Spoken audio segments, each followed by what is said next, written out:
Détectoriste, c'est notre mot du jour et c'est le nom d'un passionné de détection d'objets de valeur, sur les plages notamment. Une activité parfaite pendant les vacances. Problème, les détectoristes sont souvent accusés de voler les objets qu'ils découvrent pour s'enrichir. Or, il n'en est rien.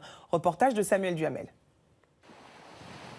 Vous pensez que ces détectoristes s'enrichissent en cherchant des pièces de monnaie et des métaux précieux?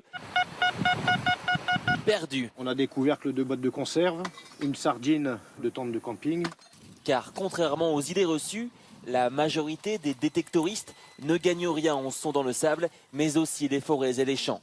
Leur objectif, trouver des objets historiques. Ah, super.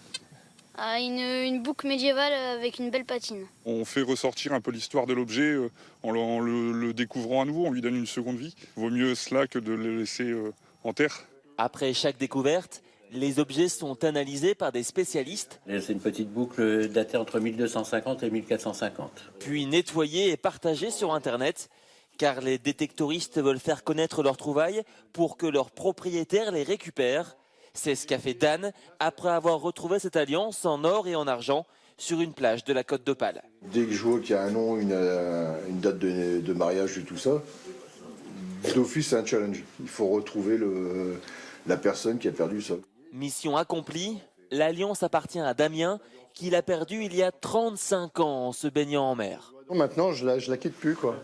Puis je suis tout le temps en train d'y toucher. C'est intérieur, quoi. C'est quelque chose. C'est quelque chose qui était inespéré. L'an dernier, les détectoristes de la Côte d'Opale ont rendu une plaque militaire américaine de la Seconde Guerre mondiale à son propriétaire. Elle avait passé plus de 60 ans sous terre. Un grand moment d'émotion pour cet ancien soldat américain.